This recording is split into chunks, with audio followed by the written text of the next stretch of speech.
Hello साथियों, आज हम पढ़ेंगे टॉपिक लर्निंग डिसेबिलिटीज़ अधिनियम विकार। ठीक है, ये जो टॉपिक है वो सीटेट में बहुत ज़्यादा इम्पोर्टेंट है, हर बार पूछा जाता है इसमें से एक क्वेश्चन। तो बड़े ध्यान से देखेंगे सभी बड़े ध्यान से देखेंगे। टॉपिक का नाम क्या है? Learning disability. ये पूरा एक चैप्टर है। लर्निंग डिसेबिलिटीज़ मतलब अधिनियम विकार। ठीक है, सीखने में क्षमता या योग्यता में कमी को क्या बोला जाता है? Learning disabilities. ठीक है, सीखने में क्षमता या योग्यता में कमी को क्या बोला जाता है? लर्निंग डिसेबिलिटीज, यानी कि अधिनियम विकार। तो अब इसके कुछ टाइप्स हैं वो देखेंगे, इन्हीं में से क्वेश्चन बनता है।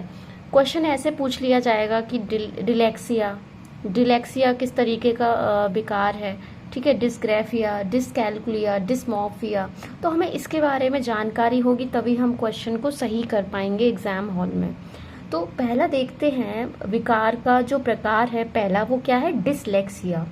डिसलेक्सिया में साथियों क्या होता है? जब बच्चे को पढ़ने से संबंधित कठिनाई का सामना करना पड़ता है तो उसको क्या बोलते हैं? ऐसे विकार को डिसलेक्सिया विकार बोलते हैं। जैसे कि बच्चा 100 को क्या पढ़ रहा है? वॉज। ठीक है, यहाँ से देखेंगे ए से डब्लू बच्चा पहले और उसके बाद ए फिर एस, यानी कि बच्चा जो है वो क्या पढ़ रहा है? उसको पढ़ने से संबंधित कठिनाई का सामना करना पड़ता है इस वाले विकार में। तो इसको क्या बोलते हैं? डिसलेक्सिया।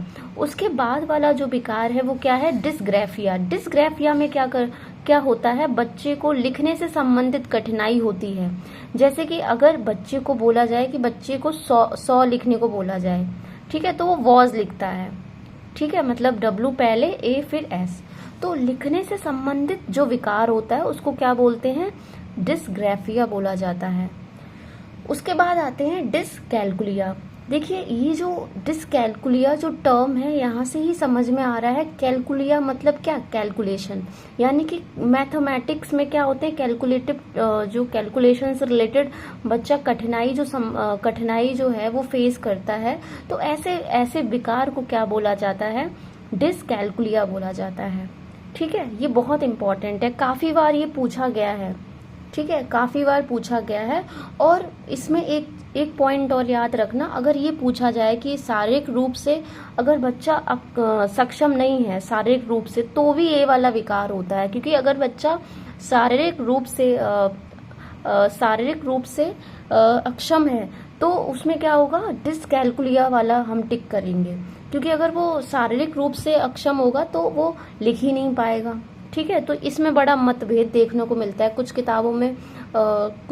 किताबों में डिसफ्रैक्सिया लगा मिलता है आंसर, तो उस केस में क्या हम फॉलो करेंगे? डिसकैल्कुलिया फॉलो करेंगे। अब आते हैं नेक्स्ट, डिसमॉर्फिया। डिसमॉर्फिया में क्या होता है? भ्रमित वाली जो स्थिति होती है, बच्चा जो होता है बॉडी शेप को सही से आइडेंटिफाई नहीं कर पाता है। जैसे कि अगर उसके सामने अगर मोर दिखाया जाए तो वो मुर्गा समझता है उसको। मतलब इसमें बॉडी शेपिंग जो होती है वो बच्चा जो है वो आइडेंटिफाई नहीं कर पाता है प्रॉपर तरीके से। तो ऐसे विकार को क्या बोला जाता है? डिसमॉर्फिया बोला जाता है। अब देखिए नेक्स्ट क्या है? डिस्फेजिया।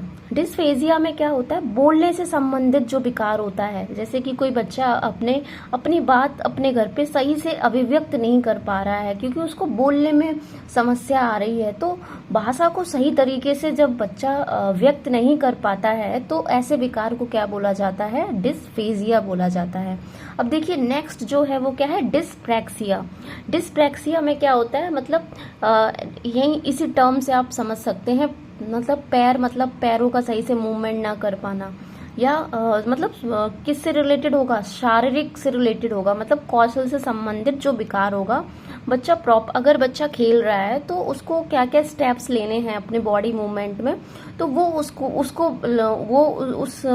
उससे कठिनाई होगी उसको फॉलो करने में। तो ऐसा जो विकार होता है उसको क्या बोला जाता है? डिस्फ्रैक्सिया।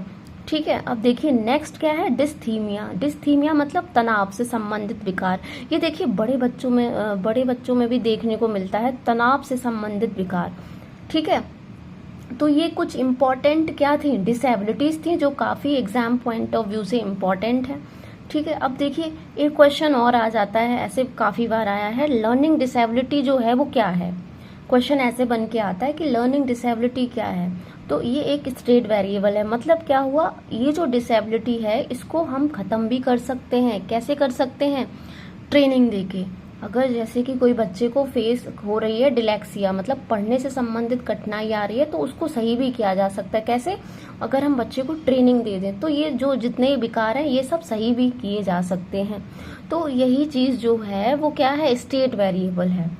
ठीक है, अब देखिए नेक्स्ट कुछ टर्म्स हैं जो हमें पता होने चाहिए, तभी हम ये क्वेश्चन सॉल्व करने में काफ़ी हेल्प मिलती है अगर हमें इन टर्म्स के बारे में पता है। जैसे कि भाषा अवबोधन क्या होता है, लैंग्वेज कॉम्प्रिहेंशन, मतलब अफेजिया, इसका कोई समाधान नहीं होता। अगर बच्चे को ये विकार है तो उसका कोई समाधान नहीं होता है, तो वो क्या होता है, अफेजिया होता है। देखिए ए लग गया, अगर यहाँ पे सपोज डिसफेजिया होता, मतलब डिस लगा होता, डिस वाले में क्या होता है, समाधान होता है, लेकिन यहाँ पे डिस की जगह पे ए लग गया है, तो एफेजिया में क्या होगा, समाधान नहीं होगा इसमें।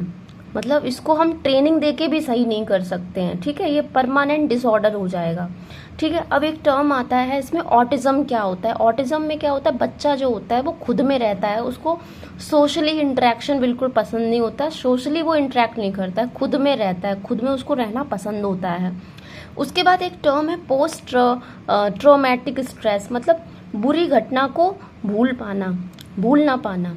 ठीक है, जब कोई व्यक्ति बुरी घटना को नहीं भूल पाता है तो ऐसे को क्या बोलते हैं, पोस्ट ट्रॉमेटिक स्ट्रेस बोलते हैं।